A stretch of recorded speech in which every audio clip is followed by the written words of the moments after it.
Oh, porque Jesus me ama, eu não posso te explicar, mas a ti também te chama. Aleluia! Eita, Pois glória. deseja te salvar. Glória a Deus!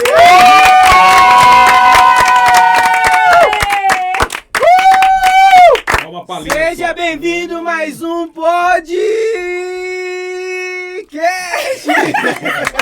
Sempre errando como sempre. Gente, mais uma vez, estamos aqui honrando nossa palavra. Trouxemos o nosso convidado de honra, nosso queridíssimo pastor, o líder da casa. A gente aqui, vamos se apresentar. Pra quem não me conhece, eu sou o Gabriel. Biel. E Mel. Pastor E Ramos. Pastor Ramos. Isso Aí, gente, a gente tá aqui para mais um Pod Purpose. A gente vai começar hoje. E antes de começar, a gente vai começar de um jeito diferente. Vamos começar orando e vamos entregar na mão de Deus. Amém. Queria que o pastor fizesse a oração por nós e pelas pessoas que vão estar assistindo. Pai, em nome de Jesus, nós te glorificamos, te exaltamos neste momento. Te damos graças por estarmos aqui reunidos quando vamos falar sobre as tuas coisas, esperando fé, estimulando fé naqueles que vão ouvir esse podcast e pedimos a ajuda do teu Espírito para tudo aquilo que vai ser feito, de maneira que o teu nome venha a ser glorificado e os objetivos de tudo isso sejam plenamente alcançados, atingidos. Que tudo seja para a tua glória e para o teu louvor. Em nome de Jesus nós oramos e te agradecemos. Amém. Amém. Então, como é que vai funcionar aqui hoje? A gente vai fazer algumas perguntas que foram entregues pelos nossos jovens da igreja. O pastor tentar dar uma explicação de acordo com o entendimento que ele tem na Bíblia, sabe? E aí, vamos começar a fazer essas perguntas. Vamos fazer como? Vamos fazer cada um? Ou a gente cada vamos um faz fazer? E a gente pode Cada um revezando. fazer um. Então vou Pode embaralhar aqui as minhas para não ficar também muito patético. Também, que eu já li também. Já sei até umas respostas aqui. Então, iremos começar então comigo? Comigo? Pode ser, pode Beleza, ser. então. Pastor, a primeira pergunta de um jovem que a gente tem aqui da igreja, jovem, não sei se é menino ou menino, mas que foi assim, ó. Quando formos para o céu, nós vamos lembrar de nossas famílias, amigos e conhecidos? Sim, a Bíblia nos reserva esse direito, não é? E seria até uma incongruência, uma coisa ruim a gente sair desse plano terrestre, subir aos céus, chegar na eternidade e não se lembrar de ninguém. É bem verdade que a nossa lembrança não vai ser, lá em cima não vai ser como é aqui. Marido com mulher, né? E outras coisas inerentes à nossa vida cotidiana. A gente vai se lembrar que a gente teve, que se conheceu, que a gente conviveu, mas não com aquela malícia ou aquele entendimento humano, já que nós estamos num plano totalmente diferente, espiritual, né? Um corpo glorificado, diferente até então dessa esfera terrestre, humana, terrenal, que é isso aqui. Mas a gente vai se lembrar, a gente vai reconhecer as pessoas, a Bíblia nos reserva esse direito. Eu tenho uma pergunta em cima dessa aí. E, tipo, por exemplo, se meu irmão for pro inferno, como seria essa lembrança? Tá ligado? Você só vai se lembrar se você ver a pessoa. Se você for para o céu, automaticamente você não vai. Veja só, a Bíblia fala que a carne e o sangue não vão herdar o reino dos céus. Então, carne e o sangue são coisas daqui da terra. São coisas que aconteceram conosco, o mal, o pecado, a maldade, os contratempos, e tantas coisas ruins que aconteceram e coisas boas. A gente vai ter lembranças que a gente reconheceu a pessoa aqui, conviveu com ela, né? Porque seria assim uma coisa estranha a gente conviver aqui, ainda que num corpo glorificado, e não se lembrar das pessoas. Mas aquele que não for para o céu, aquele que for tomar outro destino, que nós sabemos qual é, a Bíblia reserva isso aí para todos nós. A gente não vai ter esse conhecimento, a gente não vai saber dele, né? Isso aí ele vai para uma outra esfera, totalmente diferente, não vai estar lá, né? Porque senão seria a contrariedade da própria Bíblia falar que o céu não vai herdar a carne e o sangue, e nós lembrarmos dessas coisas ruins. Como se ficaria então um pai e uma mãe que teve um parente, um filho, uma irmã, no inferno e lá no céu? não seria um gozo, não seria alegria, não seria a plena realização da eternidade na vida dos salvos, dos filhos de Deus. Não teria sentido, né? O que cabe a cada um de nós realmente é entender que para onde o salvo, por ocasião do arrebatamento, vai, né, passar a eternidade com Cristo, ele não vai ter lembrança dessas coisas ruins aqui da terra. Não terá lembrança. Entendi. Amém. Amém. Pulando para a próxima pergunta. A próxima pergunta é o seguinte: tatuagem é pecado? Se sim, por quê? Bom, literalmente não está na Bíblia que a tatuagem é pecado, né? Como tantas outras coisas que vocês sabem e veem, mas há princípios, né? E princípios não se quebram. A Bíblia ela é um livro também de princípios, de regras, de ensino, de instrução, de doutrina. Então, às vezes, fica difícil você entender, para alguns entenderem, porque eles querem que esteja literalmente, por exemplo, tatuagem é pecado, fazer isso aqui é pecado. Então, não é assim, não é desse jeito. Acontece que os escritores sacros, os escritores que escreveram a Bíblia, orientados pelo Espírito Santo de Deus, eles escreveram baseados naquilo que eles receberam de Deus. E o mais importante que ficou registrado é seguir esses ensinos. Então, alguns princípios. Um deles é que a Bíblia fala que nós somos o templo do Espírito Santo, né? A Bíblia fala isso. O Espírito Santo habita em nós quando a gente aceita Jesus, quando a gente entrega a vida ao Senhor, que é justamente para contrabalançar com a velha natureza humana. E a tatuagem em si, aparentemente, não é, vamos dizer assim, que você identifica como sendo uma coisa mal. Embora a ciência, a medicina em si, ela registra que quando você pinta uma parte do corpo, a química penetra na derme. E isso causa danos. Futuramente vai causar danos, né?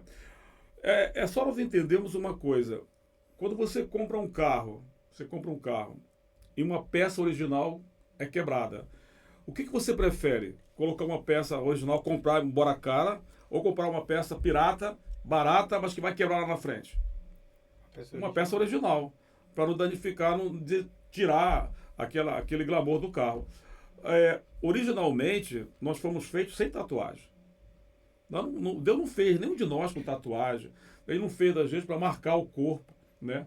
A única marca que a Bíblia registra, né, é as marcas de Cristo, do sangue de Cristo. As marcas que a gente deve ter de Cristo, aquilo que ele viveu, né, na sua relação com o povo dele aqui, com a igreja dele, e ele foi marcado, né,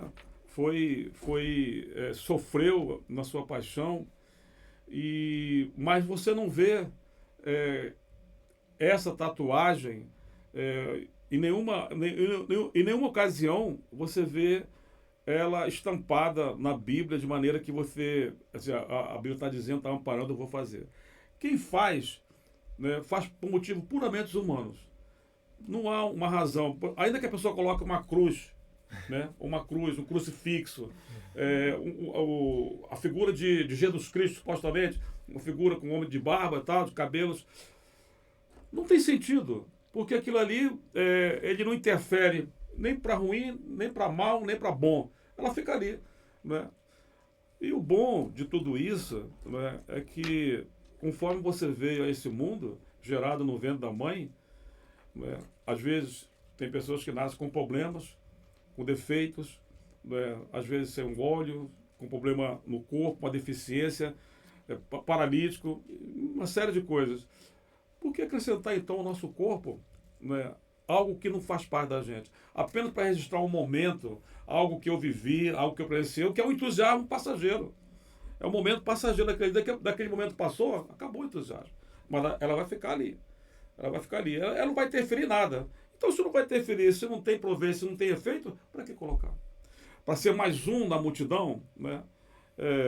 Eu creio que eu contei para vocês, e meu filho, ele serve o exército americano, e ele foi para a África num treinamento, ficou um ano lá, no país da África, e do grupamento dele, da companhia dele, ele era o único que não tinha tatuagem, o único. Então os colegas deles ali insistiram, adjetivavam de várias coisas, né? E lá da África ele ligou para mim. Ele fez exatamente isso. Rapaz, é pecado ter tatuagem? Está na Bíblia que não pode ter? Eu disse exatamente isso. Mas eu falei com ele uma coisa que ele se convenceu e que ele não cedeu ao desejo da tropa, dos grupos que estavam ali com ele, dos soldados que estavam com ele. E o que foi? Eu disse assim, o dia que você colocar uma tatuagem, eu vou deixar de provocar você. É só você colocar uma tatuagem, pronto, todo mundo esquece. Enquanto você não tem uma, você é alvo, você é objeto de críticas, que você não é isso, que você não é aquilo, que não está igual a todo mundo. Ao dia que você colocar, quer dizer, não é uma coisa que interfere, você não vai ficar menos ser humano ou mais ser humano. Então, se não interfere, por que colocar? E ele não colocou. Né? Do grupamento dele, ele é o único que não tem tatuagem, nem no braço, nem na testa. Né? E agora, comprovadamente, a medicina está dizendo que a química, que quando o tatuador faz a tatuagem, ela penetra, né? E vai causar dano. Futuramente, vai causar dano. Eu acho que, tipo assim, tem um quê muito com o que você tá fazendo também, tá ligado? Porque dependendo do que você tá colocando ali, você tá colocando idolatria, pô. Por exemplo, se você tá colocando o rosto de uma outra pessoa, tipo, que... Um cantor, um jogador... Um ídolo, vai virar um ídolo, pô. Se você tem uma tatuagem dele, aquilo ali é uma idolatria. Eu já vi pessoas que, E depois que aceitaram Jesus, várias partes do corpo tatuagem. Tem gente que faz uma tatuagem bem sutil, bem pequena, bem simples, mas outros tatuam boa parte do corpo, do peito, nas costas. Aí Cristo encontra ele tem uma nova vida, ele passa a ser, ele tem um certo constrangimento, não são todos, mas eu já encontrei pessoas que testemunharam que ele preferia não ter aquela tatuagem. Agora, a Bíblia fala que a gente está em Cristo, nova criatura é. As coisas velhas passaram, eis que tudo se fez novo, mas a tatuagem dele está ali. E vai ficar até, se ele não tirar, vai ficar até ele morrer. Vamos para a próxima pergunta, então? Podemos. Próxima pergunta fala o seguinte. Qual é a pessoa mais velha da Bíblia? Matusalém, 969 anos. Você acha que alguém consegue chegar até hoje na cidade, pastor? Gente, sinceramente, acho que a geração Agora, Z, você deveria a gente formular não uma passa de pergunta, 60. perguntar para ele, né, quando você chegar diante dele lá na eternidade, qual foi a maior realização dele durante esses 969 anos? O que ele fez de melhor? Porque Tem muito tempo, na atualidade, uma pessoa com 80, 85 é enfado e canseira. Ele já tá no fim da vida. Alguns vivem até mais, 100, mas também da mesma forma, cansaço, fadiga e cansaço. Mas Matusalém viveu 969. É bem verdade que a gente tem que considerar que ele não tinha o estilo de vida que a gente tem hoje. Ele não tomava água gelada, ele não comia muita química, como a gente come, coisas processadas. Então isso aí vai minando a tua saúde. Ele não. Pelo contrário, ele não comia nada passado, velho, congelado. Né? Isso também interfere a alimentação. Ele viveu 969 anos. Ele morreu de quê? Hein? Morreu de quê? Velhice? Eu não Será? lembro. Bom, Será? supostamente, né, foi o tempo dele. Mais um pouquinho ele fazia 1000 anos. 900 e poucos anos ele levantou a mão pro céu um dia para orar, Deus puxou. Agora, uma outra pergunta boa seria, por exemplo, a gente abordou aqui, uma pessoa com 80, 90 anos está cansado. Muitos morrem nessa idade. Né? Os órgãos começam a parar, a não funcionar corretamente em razão da idade. Será que ele chegou a esse ponto, viveu assim, já perto, ou foi antes? Não tem, a Bíblia não fala isso, mas eu acredito que já, né, com 969 anos, era a fase já definindo já estava já, como aqui encontra essas pessoas com essa faixa etária de 80, 90, 100 anos, já bem cansado. Né? Eu não acredito que ele teria saúde plena quando tivesse uma idade nova, né? Já estava bem velho. É isso. Mas, pastor, uma pergunta. São duas perguntas em uma. Antigamente, você já ensinou pra gente na aula de teologia, mas para quem nunca aprendeu ainda, o tempo de antigamente, eles faziam o mesmo ano que a gente, eles tinham 365 dias. Como é que eles sabiam que eles estavam fazendo um ano na Terra, girando? E como é que eles, tipo, na história deles, como é que eles sabiam que eles estavam vivendo essa quantidade de tempo? Tipo, qual que era o ano calendário deles? Como é que era antigamente? Não é o nosso calendário, não é o nosso calendário, mas eles tinham o discernimento, o conhecimento, aliás, de que girava em torno de um ano. Então, se a Bíblia narra que ele teve 969 anos, é porque foi, então, a partir de então, contado. Então, eles tinham a forma de entender que os meses passavam e girou um ano. Então, se a Bíblia conta que ele teve 969 anos, 400 anos, 300 e poucos anos, é porque rodava e ele tinha. Exatamente. Não era mais nem menos, era exatamente um ano. Certo. Só para a curiosidade do povo. Agora, minha próxima pergunta é uma pessoa que está querendo conhecimento. Como faz para ler mais a Bíblia? Ou como fazer para ler mais a Bíblia? Como fazer? Bom, olha só, a Bíblia, ela se destaca, ela se distingue dos demais livros, porque ela está sempre atual. Como muitos dizem, me parece que essa frase foi de Billy Graham, evangelista, já morreu. Ele diz que a Bíblia é mais atual que o jornal, que as manchetes, que a notícia de amanhã. Por quê? Repare só uma coisa. Ela retrata toda a história da humanidade desde o início. E também diz o que vai acontecer no final. A escatologia fala isso, ela retrata. Nós estamos nesse meio. Uma pessoa que gosta de receitas, ela vai anotar toda a receita nova que ela ouvir. Ela vai fazer um caderno, vai anotar no seu celular, um tablet. Uma pessoa que gosta de outros assuntos, de pautas de assuntos do cotidiano, ele vai se interessar por aquilo ali. No caso da Bíblia, para nós, dos crentes, e até para as pessoas que não são crentes, ela supera qualquer motivação, qualquer estímulo que você tem, porque é a palavra de Deus. É o Deus falando com você por meio da escrita. É a palavra de Deus.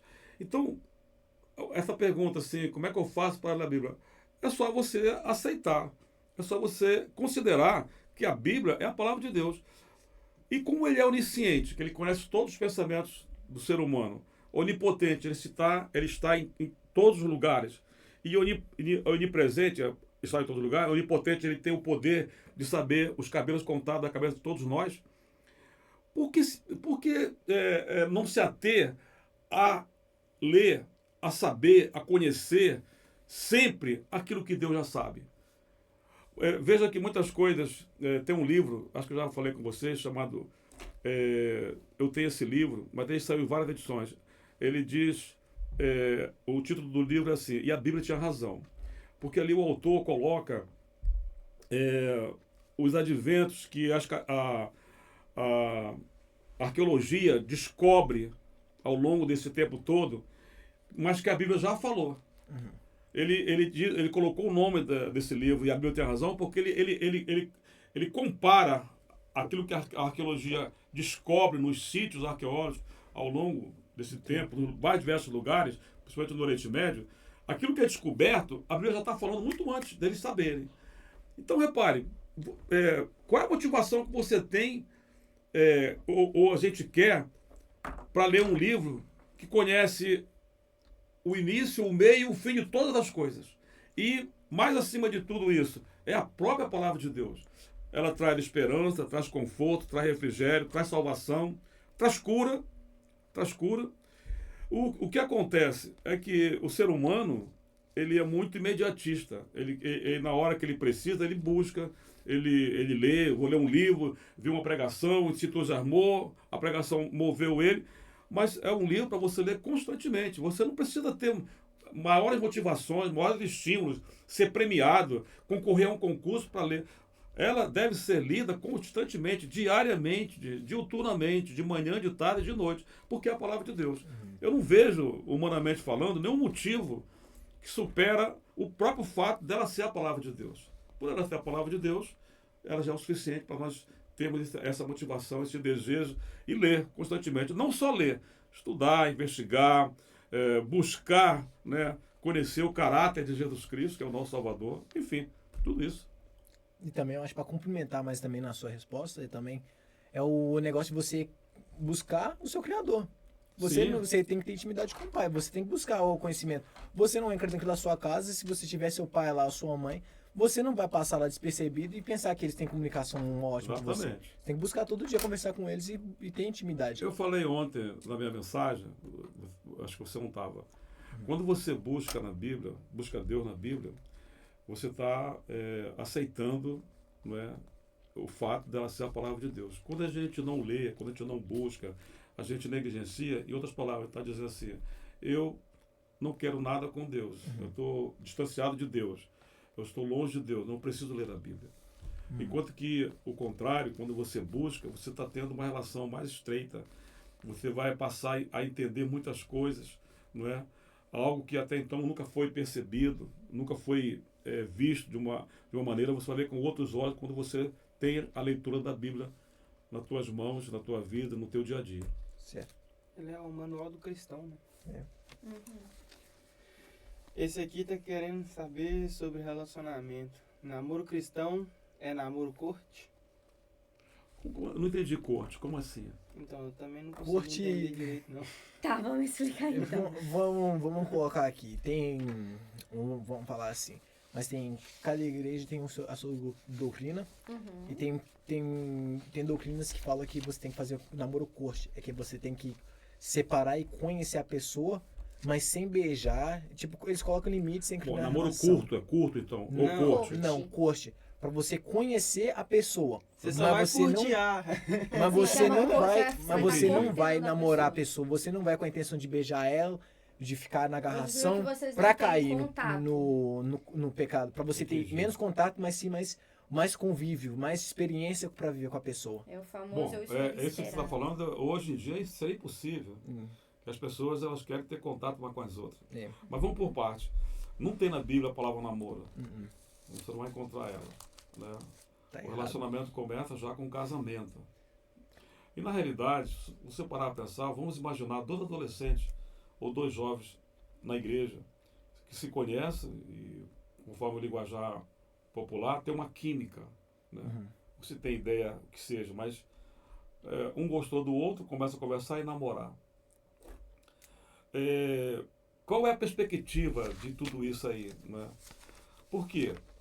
O namoro é uma fase de conhecimento, de relação, de se conhecer.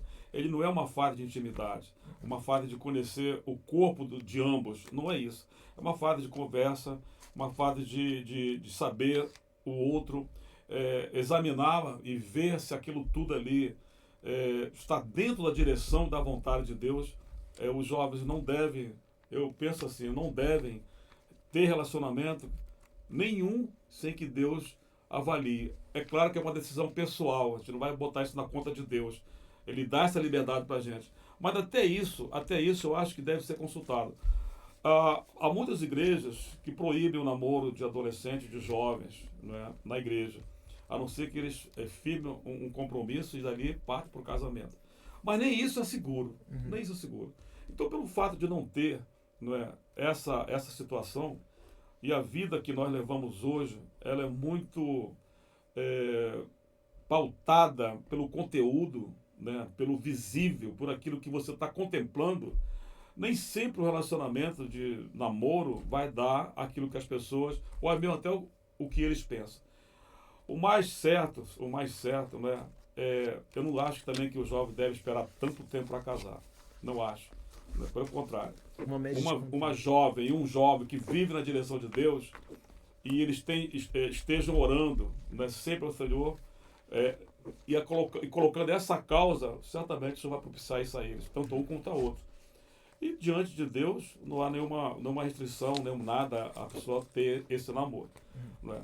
Mas o fato é que deve ser feito de maneira que não se frustrem uns aos outros. Por quê? Quando isso acontece, normalmente um sai da igreja, né? Ou os dois saem da igreja. Há uma tristeza, há uma frustração, uma decepção. Para evitar essas coisas, né? Porque não se tem ainda uma base firme, uma base sólida, em que os dois vão definir, é melhor ficar na conversa. Né? Não acho que deva ser, infelizmente, como tem muitas pessoas que fazem isso, eles vão namorar, mas é para ter contato sexual mesmo, para conhecer, mas não é essa.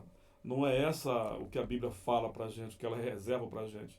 Muito pelo contrário. A fase de conhecimento deve existir, e aí vem o namoro, mas guardado a relação íntima só para o casamento. Então o namoro ele não tem, se alguém perguntar assim, tem base bíblica no namoro? Não existe essa palavra. Não quer dizer também que você não possa namorar, porque todo namoro certamente vai dar em casamento. Todo mundo que é casado namorou antes.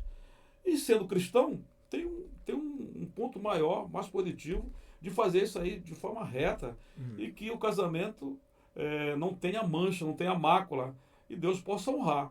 Né? Quando os jovens eles não honram essa fase inicial de relacionamento, quando eles não se preservam, isso vai facultar aos dois problemas lá na frente. Porque eles já se antecipam, eles já querem antecipar aquilo que é dado, é vedado ali para eles naquele momento. Então, você perguntaria, para concluir, como seria? Eu recomendaria orar a Deus. Né? Você conheceu uma pessoa, gostou dela, gostou de você, não vejo nenhum problema se relacionar, conversar, sair. Né? É assim que tudo começa, até o casamento. Eu tenho uma pergunta que é o seguinte. Deus tem a pessoa já certa pra gente ou a gente tem esse poder de escolha? Não, essa é uma escolha sua, porque é você que vai viver com a pessoa. Por isso que eu falei, não bota na conta de Deus, não. Ele deu para nós o livre-arbítrio. Olha só, é muito importante a pergunta. Ele deu para nós o livre-arbítrio. Agora, se você, veja bem, se você ora, você pede a Deus, ele está sendo consultado. Como pai, ele vai te atender. Mas a escolha é tua. Se você quer um caboquinho de olhos azuis, alto, sarado, né? Pode ser que não seja assim. Se você está colocando diante de Deus, às vezes nem sempre vem assim. Mas se você colocar diante do Senhor isso aí, ele como pai e Deus, ele vai ouvir e certamente vai atender. Mas a escolha é tua. Ele dá esse direito a você de escolher. Né? Não há um padrão assim reservado. Ele fez o homem e a mulher com livre-arbítrio, o direito de escolher. E isso é uma coisa mais linda que tem. Antigamente, as famílias escolhiam o cônjuge para o filho ou para a filha. Ele não tinha, se gostasse ou não era problema. O importante era o dote que o pai da noiva tinha que dar para o pai do rapaz. Não é assim, né? Não é assim. E também a gente não pode, como eu falei, colocar na conta de Deus, né? Ah, mas foi Deus que trouxe para mim. Né? Você vai ter direito de escolha. Você vai ter direito de escolha. Por isso que o namoro, no caso aí entra muito bem. O relacionamento, conhecer, conversar, sair, passear, se relacionar nesse aspecto, de maneira que, na hora que for feita a escolha, Deus seja louvado, seja glorificado por isso.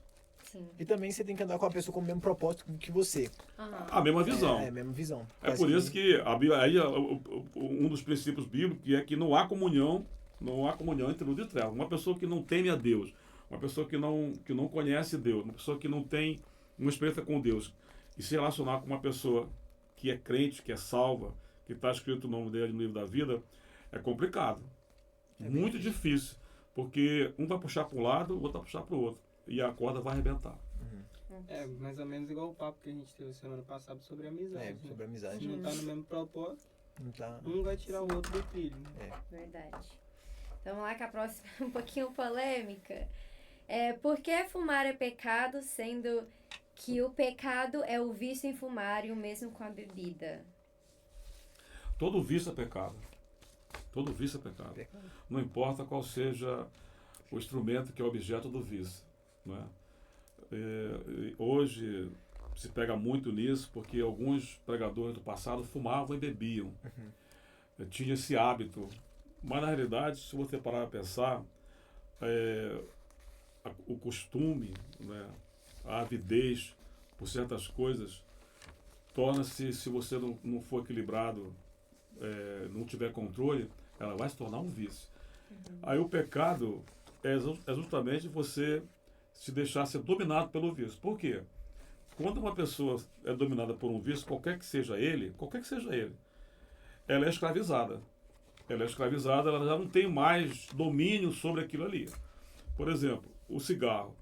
Uma pessoa que fuma, não é? Uma pessoa que fuma, ela não vê ambiente para ela fumar. Embora a sociedade hoje faz restrição que você não fume no ambiente de trabalho, nos offices, banco, por aí. Mas ela não quer saber disso, ela quer fazer o quê? O vício dela. Então, se ela está ali no posto, ela vai fumar em outro lugar. E se não teve restrição, ela fuma ali mesmo. Ela usa, exercita, pratica o vício dela aonde ela tiver necessidade. Se for uma pessoa sem controle nenhum, já totalmente dominada, ela perde totalmente o sentido da vida, né? Por que as pessoas que se envolvem, por exemplo, com droga, é um vício terrível, ela não tem mais controle dela mesma, né? Ela perde o senso e a disposição para viver, e tudo que ela faz é canalizado para ela satisfazer o vício dela. Então, aí, cigarro, bebida e outras coisas que viciam, traz o vício para a pessoa, ela é escravizada. E o que Jesus fez conosco?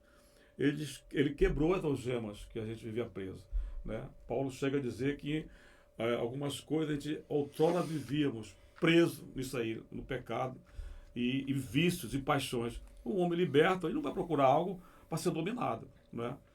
Agora, você perguntaria, eu acrescentaria mais uma coisa assim: que prazer tem um crente, no caso o crente, ele tragar um cigarro, um charuto, que não seja apenas uma vaidade? Porque se nós formos entrar na área clínica, não é legal você encher o pulmão de fumaça. Não é bom. Não é? A bebida é a mesma coisa. É meio óbvio, né? É meio óbvio que você jogar fumaça.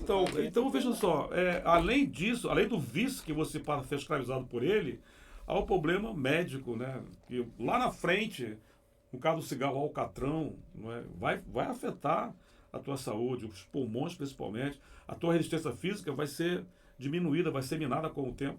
Então, em suma, a gente precisa nem entrar nessa área, que a gente não é especialista, mas o vício em si já é pecado. Deus, quando ele trata com a gente, conosco, com o seu povo, ele abomina o vício, né?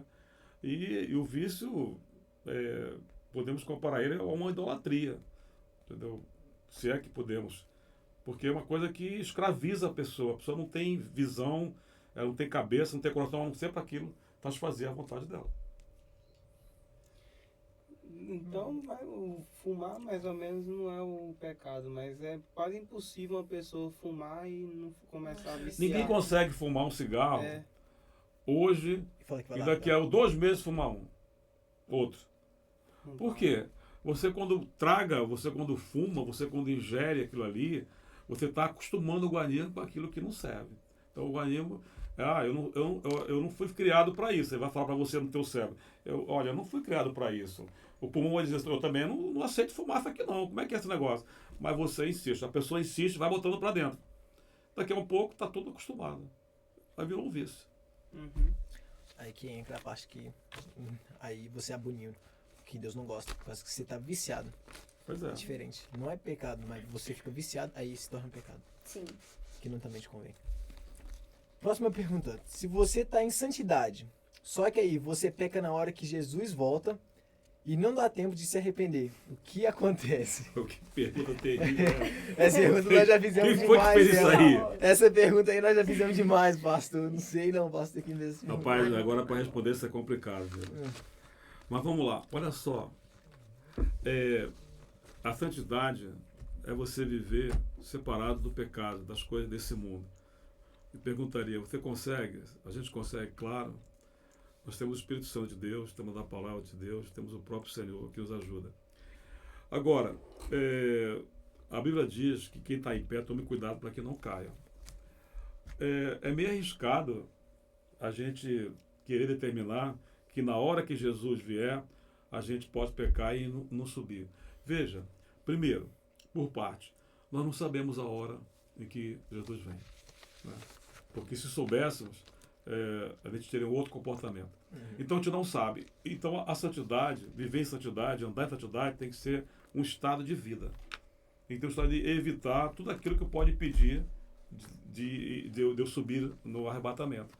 Então é meio temerário até dizer que eu possa pecar ali na hora e não me arrepender, porque o arrependimento você pode fazer entre você e Deus, entre você causou, que exercitou alguma prática negativa, e feriu a tua santidade, não agradou o coração de Deus, contrariou a Bíblia, entristeceu o Espírito Santo, porque o arrebatamento vai ser tão rápido, 0,000 de milésimo de segundo, era um abrir e fechar de olho, é um piscar de olho.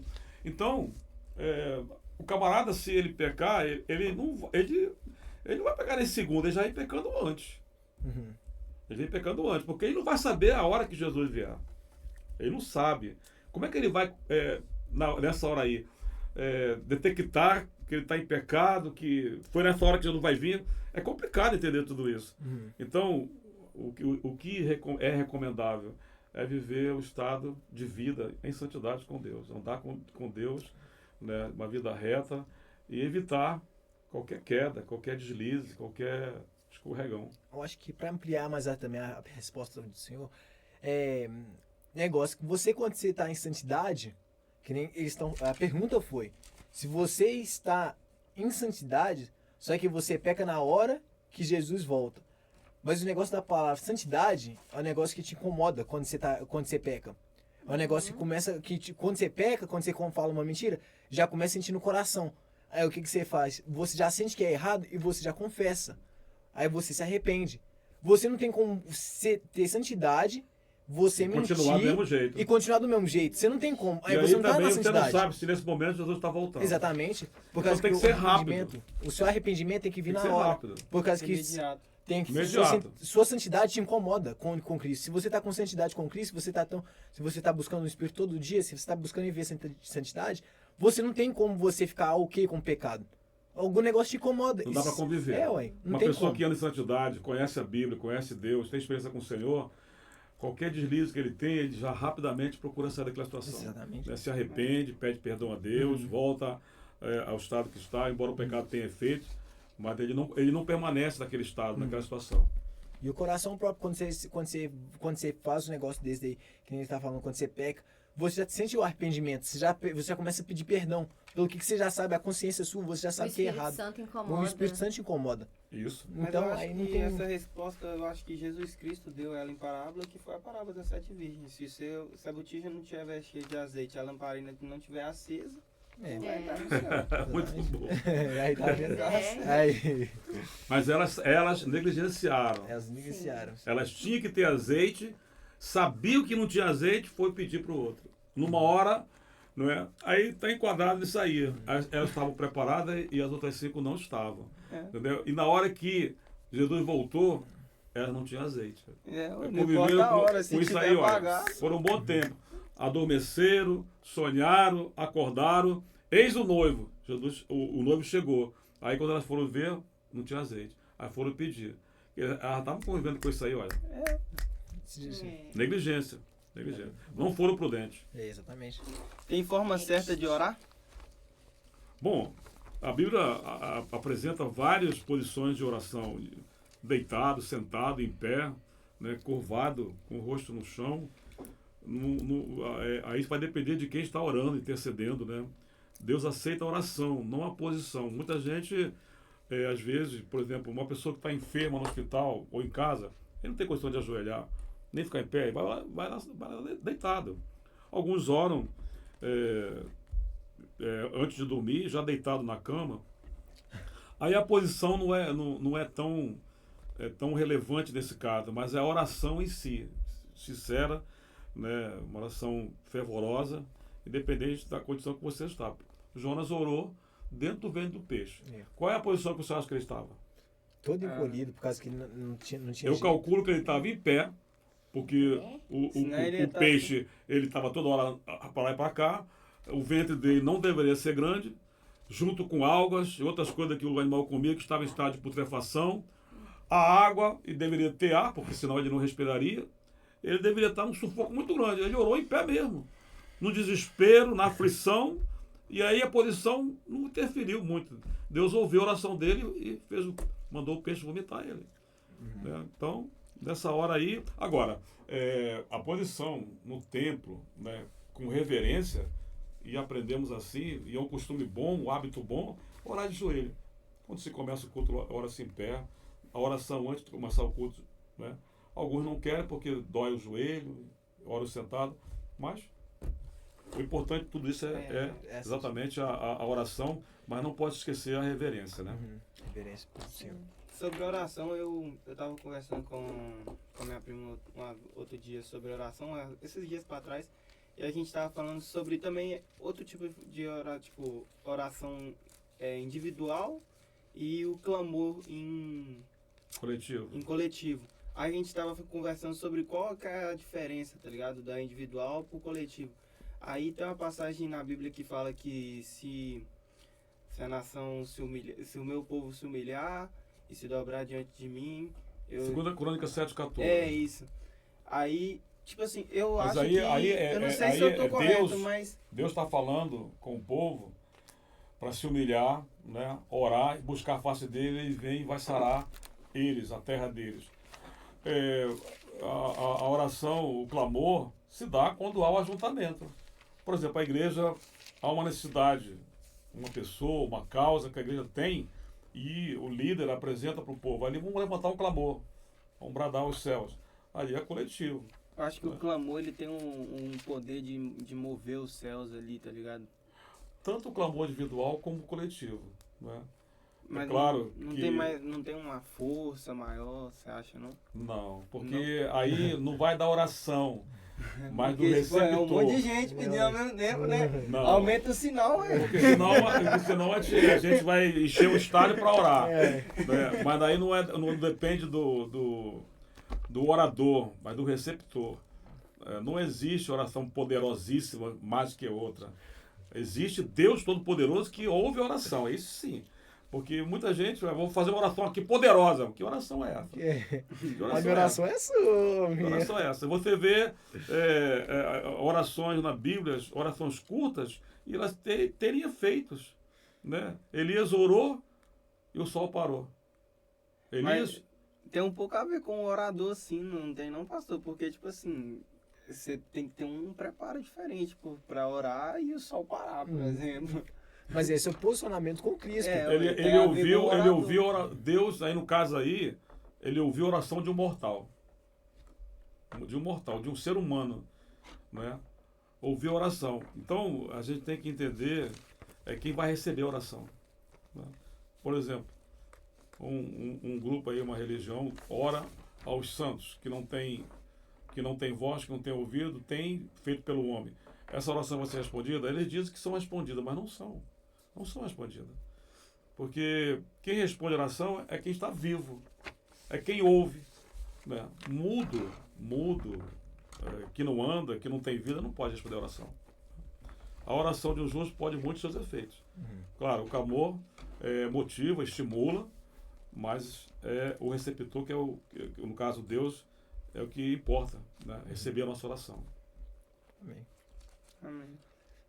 Próxima pergunta, então. Pode ir. Como falar de Jesus para os meus amigos não crentes sem que eles achem ruim? Pergunta difícil. Bom, a melhor maneira de você falar de Jesus para uma pessoa que não é crente é por meio de você mesmo, sem uma palavra. Suas atitudes. Pela atitude, Sempre. comportamento, postura. É a melhor maneira de você falar primeiro de que você entrar diretamente numa mensagem que você pode estudar, preparar de forma branda para eles conhecerem Jesus. Mas isso é comprovado. A gente fala primeiro com nossas ações, com o nosso testemunho. A gente fala primeiro como a gente é. Né? As pessoas, elas olham mais para o que a gente faz do que pelo que a gente fala. Porque palavras se perdem, palavras elas se vão, a palavra ela pode ser solta. Agora, o testemunho, como você vive, testemunho de vida, testemunho presente na tua vida, que você é um testemunha de Cristo, fala muito mais do que 10.000 palavras sobre Jesus. Claro, não é substituível a palavra de Deus, ela é poderosa, é ela que traz o homem à salvação. Deus salva por meio dela.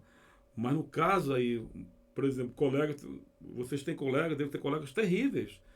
e que já tem uma certa restrição com Jesus, com religião, com igreja, não querem saber. Então, como é que você vai conseguir falar para eles? A primeira conduta é a tua posição. É o amor que você tem por eles. É o amor que você tem por ele, sabendo que aquela alma ali, independente do que ele é, do que ele seja, do que ele faz, aquela alma é preciosa para Jesus. Então isso aí nos faz suportar, faz tolerar, não compactuar com o erro, com o pecado, mas faz entender. E Deus vai dando graça, né? É como se você estivesse regando uma planta e ela nascendo. Você orando a Deus, quer atingir uma pessoa, um grupo de pessoas, um professor, um amigo, sei lá. É a conduta primeiro. E quando você usa essa conduta, esse testemunho, não é, de forma correta, certa, as pessoas ficam vendo, a porta já está aberta para você falar de Jesus. Um crente arrogante, um crente orgulhoso, um crente que mente demais, um crente que chega atrasado na aula, um crente que não é lá muita coisa. Ele for falar de Jesus, a pessoa vai ser, você é crente? Vai jogar na cara dele, né, no rosto dele, ele não vai falar que ele não sabe nada da Bíblia. E não é isso que ele vai dizer. Ele vai falar porque ele está vendo aquela pessoa não ser aquilo que ele está supostamente falando. Então, o testemunho nesse caso aí, só que não pode ser só o testemunho. O testemunho vai na frente e depois tem que ter a palavra. Tem que ter a palavra assim. Aí quando você, pela tua postura, pelo teu comportamento, amolecer o coração dele, eles estão flexíveis, já consegue aceitar, sabendo que você é crente. Uma outra coisa também é que jamais nós somos crentes, deve ignorar esse fato. Nunca. Se um professor, a pessoa, no ambiente que eu vivo, é hostil à religião, eu não posso me calar nunca e negar, senão eu estou negando a Cristo. Eu falei, eu sou cristão, eu creio em Jesus Cristo, creio em Deus, creio na Bíblia, eu tenho minha fé. Pode ser que eles respeitem ou não, hoje em dia está muito isso aí, né? A minoria tem uma voz maior do que a maioria, mas pode ser que eles aceitem, pode ser que não. O fato é que contra a verdade, só a verdade. E a primeira delas é você demonstrar que você é um discípulo de Cristo que anda na verdade, né? Isso aí vai tapar a boca, vai deixar as pessoas assim, boca aberta, pagam surpresa, né? Não sabia, não conhecia, mas pela conduta a pessoa vai ser conhecida. Pela conduta a pessoa vai ser até respeitada. Né? Uma pessoa que é obediente, temente, humilde, né? Reverente, não aceita qualquer coisa, enfim. E aí, depois dessa fase, eu creio, é que a palavra de Deus deve ser germinada no coração da pessoa. Né? A porta está aberta, então o terreno aí está fértil para ser semeado. A primeira impressão que fica, e geralmente é a sua postura, né? Ué. É que nem aquele negócio também do seu testemunho também. Quando a pessoa te conhecia antes, depois quando você conheceu a verdadeira face de Cristo, quando o primeiro amor mesmo, a pessoa reconhece que algum negócio mudou em você e mudou para bem melhor. Então a pessoa também reconhece, a pessoa vai ter intimidade, ela vai falar, o cara que andava junto comigo se tornou nisso, o que ele fez? O que aconteceu com ele? O que aconteceu com ele? Exatamente. Aí a pessoa fica curiosa, aí a pessoa, onde que Deus, você não precisa fazer nada, mas simplesmente sua atitude que você teve, é isso aí mesmo. vai mudando a pessoa, É isso aí. vai mudando. Então, uma coisa pior para o crente é quando ele foi falar com um amigo dele sobre Jesus e ele recebeu um "Você é crente?" Aí é de quebrar. Acontece, porque ele não deu prova de que realmente é o discípulo de Cristo. Aí fica o exemplo, né? Fica o exemplo. Tomar cuidado com o que você faz. Outra pergunta, terminou as perguntas? Não, tem mais aqui, pastor. Calma aí, tá vendo? O que motivou o Senhor a se aprofundar no cristianismo? Cristianismo. Olha, não foi no cristianismo. Né? O cristianismo foi a religião deixada por Cristo, mas foi a salvação em Cristo Jesus que me fez dedicar a minha vida, a minha, da minha esposa, entregar de corpo e alma ao ministério que o Senhor nos concedeu, sabendo que nós estamos de forma convicta, certeira, andando nesse caminho, não é? Então foi essa, se é uma dedicação, se é um zelo, foi isso. O fato de eu não conhecer Jesus antes, a gente não praticava nenhuma religião, os meus pais eram espíritas, mas iam na igreja católica, mas nós não tínhamos princípio nenhum de religião espiritual, nada, né? Íamos por ir, não havia um ensino, eu não conhecia Deus, né? Então era uma família que não tinha conhecimento de Deus. Então um dia que o Senhor nos alcançou, nos fez entender, ele mudou a minha concepção de vida, eu passei a ler a Bíblia, né? O Senhor nos entregou um ministério para mim e para Fabiano, minha esposa, e aí não tem como você ser alcançado por Deus e não se dedicar. Porque quando Jesus encontra o ser humano, pecador, né, perdido, sem certeza para onde vai, né, porque todo mundo bate no peito, sou filho de Deus, filho de Deus, filho de Deus, mas não sabe o que é isso. Então, quando você depara com essa verdade, né, que é Deus, que é Jesus Cristo, que é a Bíblia, a gente passa a entender onde é que nós estamos, né? E, acima de tudo, o que mais motiva, não é outra coisa, eu falei tudo isso primeiro, mas é muito maior, é o amor de Deus, permitindo que Jesus morresse na cruz do Calvário, entregando a vida dele por um pecador que não merecia, no caso eu. Eu não merecia ser salvo, eu não merecia ter a capacitação que Deus me deu, nem o ministério, nem dirigir igreja, não merecia nada do que eu tenho, eu merecia, porque eu era um blasfemo, era um pecador, incrédulo, não queria saber de Deus, não queria saber de nada, mas ele, por amor. Então, esse amor, eu creio, né, pelo menos para mim é assim, esse amor que assim, me induz não ser como Jesus. A gente não vai conseguir ser nunca como ele, né? O amor dele é incomparável, de Deus é incomparável. Mas é o amor que ele teve, que Deus teve, sabendo que eu ia para o inferno, que a minha vida ia ser encerrada, e se eu não tivesse, talvez, aceitado Jesus, talvez não aceitado Jesus, eu já tinha partido dessa vida. Porque Deus já me livrou de muitas coisas, inclusive da morte. Muito livramento. Ele mesmo fala com a gente sobre isso. Então, é o amor de Deus, eu penso, não só para mim, mas para todo cristão, que nos faz dedicar. Uma pessoa, o próprio dono do mundo, o criador de todas as coisas, o criador do céu, da terra, das bestas feras, dos montes, dos rios, dos oceanos, criou todas as coisas pelo poder da sua palavra. Deu o seu filho, o único filho que ele tinha, para morrer por um pecador que não merecia. Então, a gente vive agora no estado de lucro, né? O morrer é Cristo, viver é lucro, porque a gente não tinha esse direito. Então o amor de Cristo, ele nos constrange realmente. Se entregou voluntariamente, sofreu toda aquela paixão, aquele martírio, por uma pessoa que não merecia. Quem é que pode fazer isso? Nenhum. Não vai ter antes, não vai ter depois, foi só Jesus. Então, se o amor de Jesus, o amor de Deus, né, representado por Jesus na cruz, não nos causar zelo, dedicação, vontade de se entregar à causa do Mestre, é porque não houve uma conversão genuína. Houve um convencimento, a pessoa creu realmente, mas falta uma entrega total. Eu penso que toda conversão genuína a Cristo, há uma entrega, há uma renúncia na realidade. Porque o Evangelho é mudança de vida, é transformação de vida.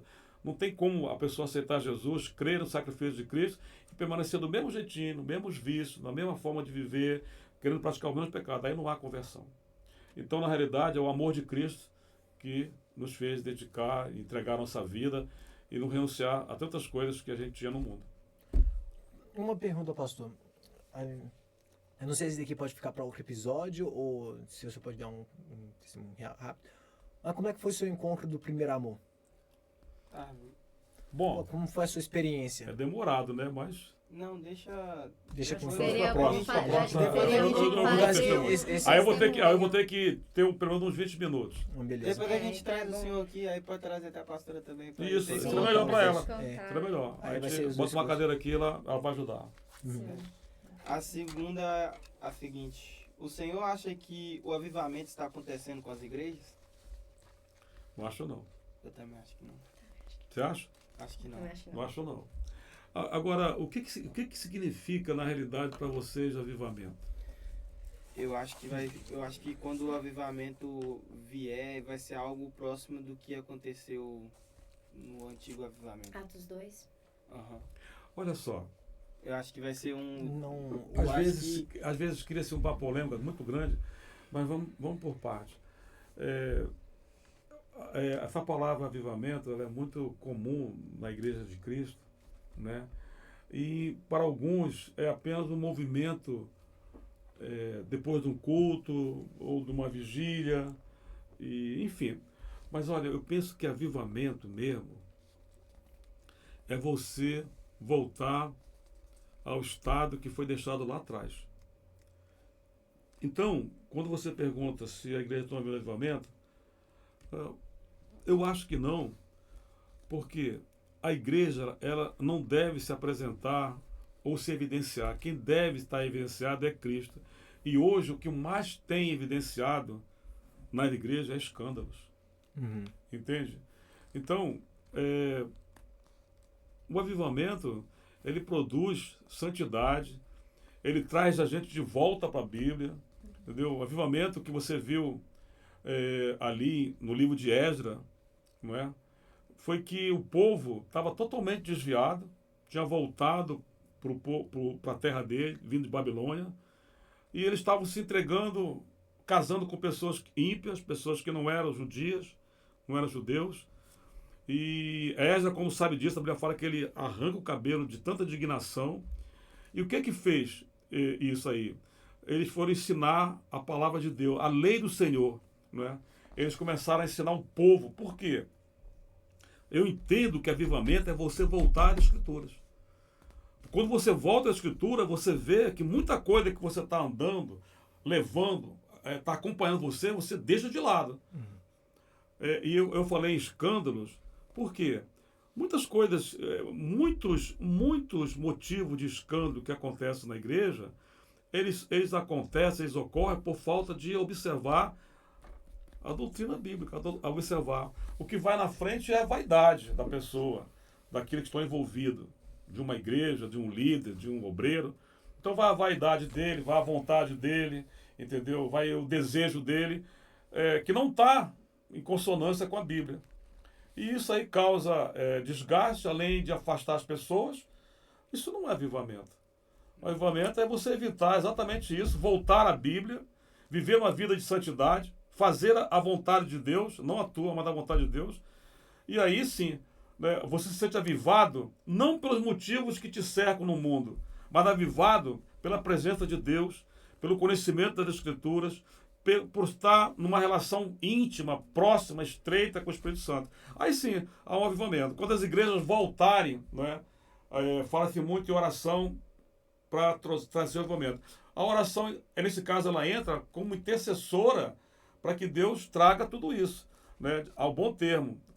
Convença os crentes da vida pecaminosa que leva, da vida desleixada que leva, a voltar a orar, a voltar à Escritura, né, ao altar da Escritura, voltar a desejar a presença de Deus, para que Deus propicie coisas que sempre houve, né?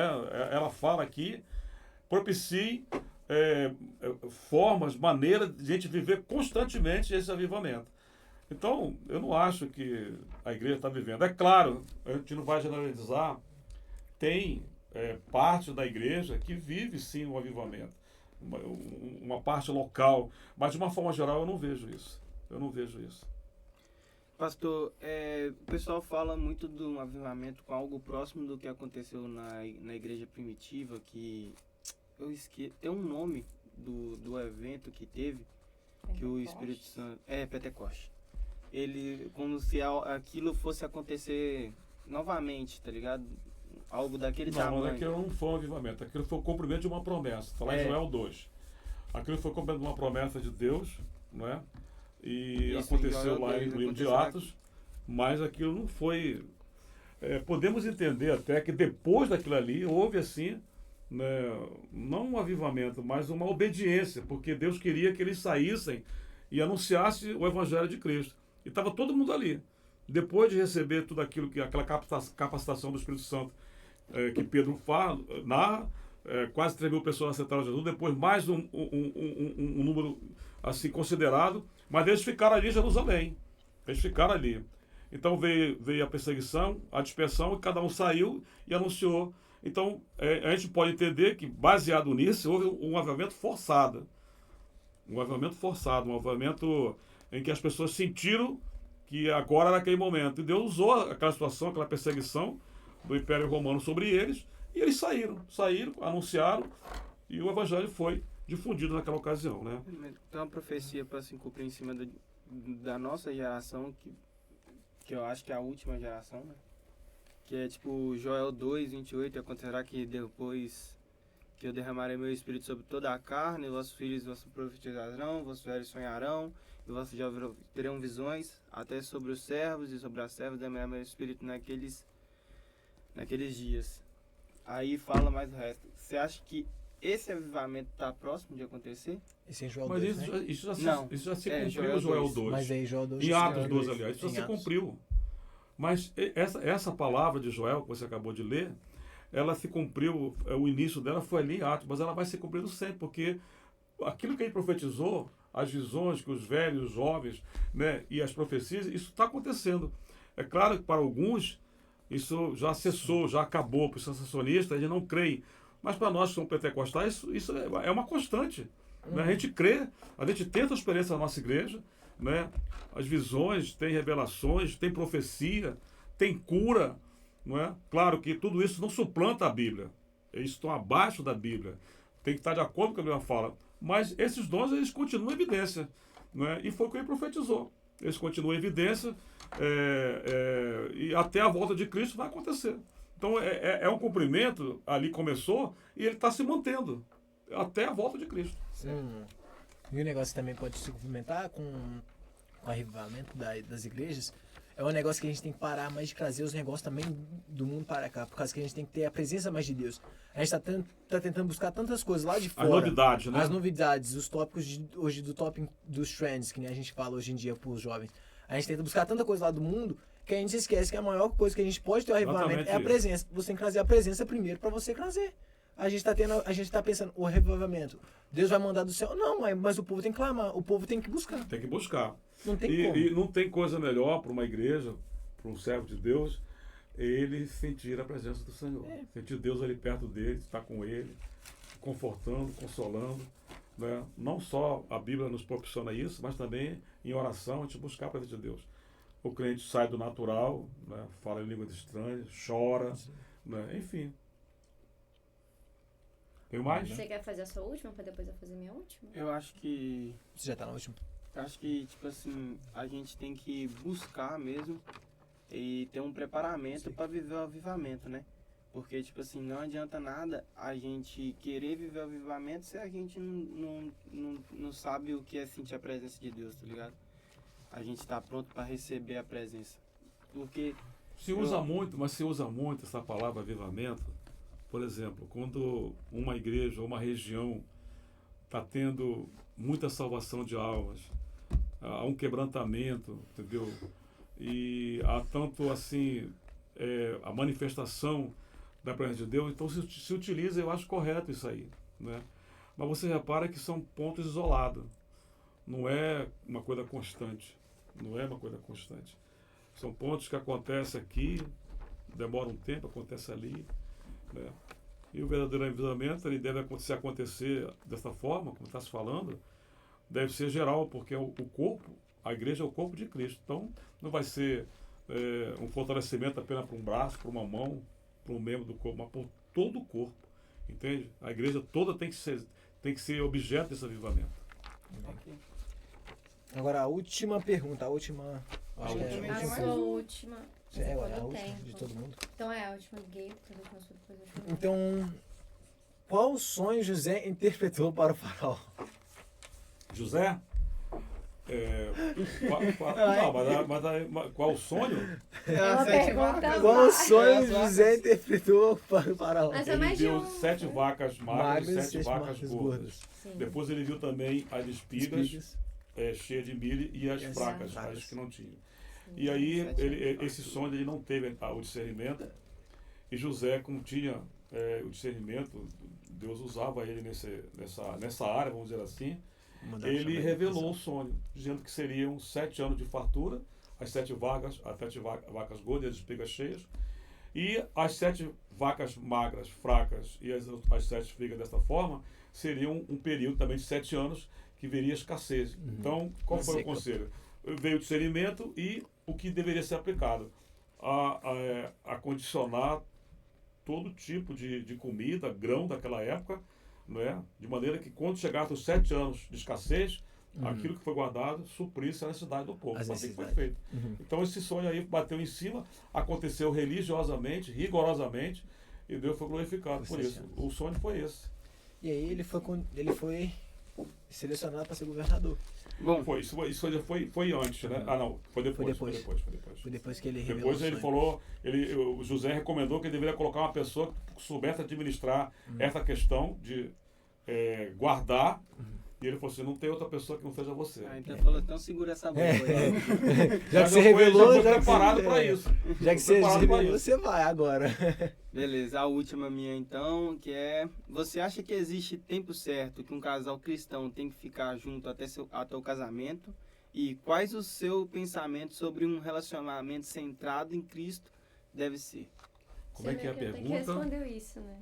Como é que é a primeira parte da pergunta? A primeira, você acha que existe um tempo certo de um casal cristão casar, tá ligado? Namorar e casar? Um tempo A certo. própria Bíblia responde, há tempo para tudo, né? Tá, tem pra ter. Mas veja, qual é a finalidade de um casal jovem namorar 3, 4, 5 anos? Não sei. Fica até difícil pra vencer o pecado. Não há né? razão para isso. Não tem- É claro que mesmo que tenha 3, 4, 5 anos, nenhum dos dois será conhecido deles mesmos nesse período, porque eles enganam muito. Todo mundo engana o outro. Muita coisa são... né? Não é até- o até tio, mas na realidade, eles não vão se conhecer pessoalmente quando eles estiverem vivendo de forma íntima. Real convívio, né? Que aí vão acontecer as etapas que eles precisam passar para conhecer mutuamente um ao outro. Então, no caso do namoro, eu não recomendo que seja muito, muito longo, não. No máximo 1 ano. Eu mesmo Eita. conheci a Fabiana. Eu conheci a Fabiana. Acho que o caso é... Vai juntando, hein? Eu conheci a Fabiana em junho de 87. Em junho. E em setembro, 27 de setembro de 87, eu aceitei Jesus. Quando foi em janeiro nós noivamos, quando foi em maio nós casamos. Eita. Casamos Despedi no mão, civil pastor. e em julho Despedi mão. na igreja. Então ficou 1 ano. E pra que mais tempo? Ah, pastor é Tá muito certo. acelerado também. Não, mas o negócio é que, beleza, a gente vai colocar aí no status. Outra parte da pergunta, a outra segunda parte. parte. Aí, Não, pode falar. só tentando complementar aqui o que o pastor quer falar. Existe tempo certo pra tudo. Uhum. A gente também tem que lembrar que, tipo, cada pessoa tem um propósito, que a gente tá falando. Cada pessoa tem um propósito. Então, vocês também tem que pensar que, tipo, vocês estão... O povo que tá no high school, o povo que tá também na faculdade, o povo que tá no middle school, que já quer namorar, tem que pensar no que os projetos que vocês têm, no que vocês vão trazer. Mas, e o que mas vão 1 fazer. ano, veja só, É o- em 1 ano dá é o para tempo se certo. acertar. Por exemplo, Aham. vamos dizer que os dois estão fazendo faculdade. Aham. Né? Eles vão entrar num acordo. Né? O que a gente quer? A gente Aham. quer se formar primeiro ou a gente quer Você casar? quer casar. Mas será que a gente vai aguentar 4 anos? Uhum. Vai suportar 4 anos só para estudar? Então é muita coisa envolvida. É. E nesse 1 ano que eu falei, eles têm condições de administrar muito bem esse tempo, essas perspectivas para frente, para o futuro, os novos horizontes, as metas a serem alcançadas em 1 ano. Né? Estudar, traçar um roteiro, mas não usar isso aí, Como eu desculpa. só vou casar depois que eu Uhum. me formar. Exatamente. Você já está colocando uma condição para casar. Mas é o certo, é o correto. Bom, se é o certo, o correto, a gente vai ver lá na frente. Porque às vezes não vai dar certo, né? Ninguém segura, às vezes não vai segurar. E a coisa vai acontecer antes do tempo. E realmente acontece. Mas é que, Ele já Também tem que como responder. você tá casando também, né? você tem, o negócio que você tem que andar e você tem que conversar antes, Claro. durante, pra você não venha cair. Comunicação é a chave, Exatamente. A comunicação é a chave pra tudo. né? Uhum. Escolhe bem como é que você tá casando, que depois que você casar, não separa mais. não. É. É, Só se Qual a a parte morte. segunda da... Quais seus pensamentos sobre um relacionamento centrado em Cristo? Como que deve ser um relacionamento centrado em Cristo? Foi isso que eu entendi da O casal, né? É, Olha, acho que foi isso. vou dar um exemplo, o meu próprio exemplo. Eu vim de uma vida extremamente mundana. Fabiana, os pais já eram crentes, ela nasceu num lar já evangélico, ela e os irmãos, e eu não sabia nada de igreja, de Bíblia, nada. Então, tudo era novidade para mim. Eu queria converter todo mundo, até os bancos da igreja. Comprei várias Bíblias, livros, enfim. Veja, uma irmã chegou para nós, uma irmã muito piedosa, ela ainda vive, já está idosa, mas vive. E ela falou uma coisa interessante que eu guardei e a gente exercitou isso aí. Eu e Fabiana exercitamos. Ela falou assim, o relacionamento de um casal que pretende se casar, Cristo tem que estar no centro deles. Amém. No meio deles, no centro deles, para tudo. Glória. Então, se Cristo estiver, e a gente usa aquela expressão, se Cristo está no barco, vai chegar no porto seguro. Agora, se o casal, na hora que ele quiser, Cristo não pode entrar aqui, deixa ele lá de fora, aí não vai dar certo. Eu tive essa experiência, eu ouvi o conselho dessa irmã, ela falou comigo, Fabiana, e eu, como aceitava, não que eu era crédulo, mas eu ouvia muitos irmãos, e aquele conselho ficava com uma luva. Então a gente orava muito, e ela orava, eu jejuava muito, né, para Deus abençoar, confirmar, e ela teve essa confirmação, Fabiana, e eu também. Então, eu acho que aí o segredo de tudo isso é ter Deus na relação. Ele como mediador de tudo. Tudo. Tem até um fato interessante, né, para não se alongar. Eu falava com a Fabiana, ela morava 2 horas de mim, em Rondônia. Morava na selva, no projeto da selva, e ela morava em Porto Velho. E eu ligava todo dia para ela, de manhã e de tarde, todo dia. A gente falava todo dia. Quando eu não ligava, ela me ligava. Só que na mineração, né, era meio rudimentar a coisa. Para você ligar para fora, você ligava interna na mineração, mas para fora tinha que pedir linha. Você pagava. E aí eu pedia, dava o telefone, e já ia descontar no meu salário. E ligava para fora, ok. Isso falava todo dia. Teve um dia que uma pessoa me ligou. Uma pessoa me ligou. Com a voz da Fabiana, entendeu? Os mesmos trejeitos da Fabiana, mesmo na linha, conhecendo alguns assuntos que eu tratava com a Fabiana, sobre o casamento, sobre as coisas. Eu conversei com ela mais de 1 hora. Que isso? Mais de 1 hora. E aí, Te engano. de manhã isso, olha só. Quando foi de tarde, eu liguei para a Fabiana. Eu liguei para ela e toquei no assunto que nós supostamente conversamos de manhã. Ela falou assim, não, eu não falei com você de manhã. Uai. Eu falei com ela.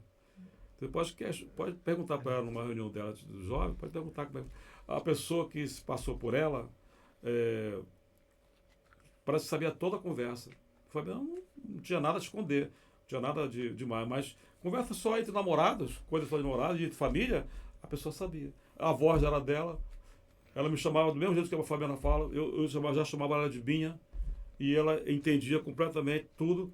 Até hoje isso é um mistério que eu não sei. Mas o Senhor nos guardou, a gente orava, e eu pedi para Deus repreender que não houvesse mais, não houve. Toda vez que eu te ligava, eu chegava, é você mesmo, Fabiana? Espírito de engano. Espírito de engano. O pastor pedindo o RG dela. Veja só, uma coisa parece que é simples, mas para pensar. Como uma pessoa liga, tentou tirar alguma coisa de mim. Tava tentando, né? Tentou tirar alguma coisa de mim, mas não conseguiu, porque não tinha nada para tirar. Mas eu penso que Deus nos guardou. Ia sujar com o nome do pastor todo, ia comprar um Civic, um Golf. Tá, Na época então não era vamos pastor, lá. na época não era pastor. Então, vamos lá para a última pergunta, mas não menos importante, para a gente fechar com chave de ouro. Pastor, por que tem água de coco dentro do coco, pastor? Meu pai. Por que tem água de coco no coco? Manual do Mundo, Ciência Como e é Ativação. Como é que entra a água de coco dentro do coco, o coco todo fechadinho, pastor? Agora eu pergunto, essa pergunta aí, ela é por demais importante e extremamente Eles relevante. o pastor vem com o Mas caminhão ela não- pipa enchendo coco por Não, coco. ela não é mais importante se eu te perguntar por que o abacate tem um caroço que não tem carne e não dá para comer dentro do abacate? É pra plantar. E como é que... Ai, gente, que doido. Não. A pergunta da Mel é por que tem água de coco dentro do coco? Como é que ela nasce ali? Tem umas propriedades que favorecem, né? O pessoal lidado com isso, ele sabe exatamente explicar. Eu não sei explicar de forma científica como é que nasce, mas tem uma química aí que Deus fez, entendeu? Algum Favorece negócio, que a água de coco alguma gosta. coisa E aconteceu. tudo que tá ali dá para comer, o coco e a água, entendeu? Agora, vai no abacate. Como é que nasce um negócio Pois daquele é. grosso, duro, que não dá para você comer, e em volta dele tem a massa que é o que você vai comer. E o Mistério Biel de falou, Deus. o Biel Os falou caras de fizeram uma plantar. massa Como é de que planta pedreiro e coco se colocaram coco no não tem negócio. semente? Semente? É, como é que planta coco? É o próprio coco. Tá, tá. Ué, o coco. O coco é aquele cabinho dele ali, eu acho É, que bota uma ele, frente, a ele coroa vai dele, bota a reminando. frente. Gente, que loucura! Não, Então não, é isso gente. aí, né, minha galera? É, nós É, acabamos finalizando por hoje. Finalizamos as perguntas Aleluia. que foram, eu acho, nos 15 Foram perguntas, se não me 15 engano. perguntas. tá? 15 A minha mão perguntas. tem essa também. Tipo, Não sei. Tinha perguntas aqui. Então dá um tchau, Bastante. pessoal, e vambora. Foi umas perguntas Mas olha, bem gente, similares. seguinte. 6 perguntas na minha Obrigada a todo mundo que mandou a pergunta. Se tiver mais perguntas, se vocês tiverem mais dúvidas para talvez trazer o pastor aqui de novo, ou trazer outros pastores da nossa igreja, temos bastante pastores bem sábios. Quem sabe talvez trazer mais alguém junto com o pastor também. Não deixar o pastor de fora, claro, mas juntamente também para vocês conhecerem mais pessoas aqui da nossa igreja. da nossa família aqui. E é isso aí, sempre que precisar. Quem quer fazer o marketing? Quer fazer o marketing, Biel? Não pode ir lá. Ah, então tá. Então, vou fazer o marketing então. Vou fazer o marketing. Vai lá. O marketing. Domingo tem o quê? Escola Bíblica Dominical, às Que 9h45. E o culto às 10h30. Aham. Segunda-feira tem oração às 8 horas. Terça-feira, se você quiser Aham. fazer teologia com a gente, você está bem mais que mais bem-vindo. Iremos Às começar um novo 7h30. capítulo agora. Iremos começar um novo capítulo. Se você quiser, se você quiser Então, fazer, você professor conversa com de o honra, nosso tá? professor aqui, o Qual nosso que é o mister. capítulo de agora? Vai entrar, calma. É Fundamento de Psicologia. Aí, Ó. aí. Se você quiser entrar, comunica com a gente no nosso Instagram, nas nossas redes sociais, pode comunicar com a gente. Quarta-feira nós temos culto às 8 horas. Quinta-feira a gente não tem nenhuma programação. Sexta-feira Tem temos gravação o de grupo. podcast. Exatamente, mas isso aí não vem comer. Aí, sexta-feira nós temos o nosso grupo de jovens, que começa às 8 horas, o One Purpose Group. Se vocês tiverem alguma questão, alguma notícia para nos falar, nos contacte no nosso Instagram. Tem o do On Purpose, né? Que é o onepurpose.grupo, e tem o Catedral FM. E É só isso. é só isso. Tá vendo como é que você tá dando ser Compartilha, servido? dá like aí. Dá like, se inscreve. Beijo, gente, gente. muito obrigado. É nóis. Fica pô. com Deus. Com Deus. Tchau, gente.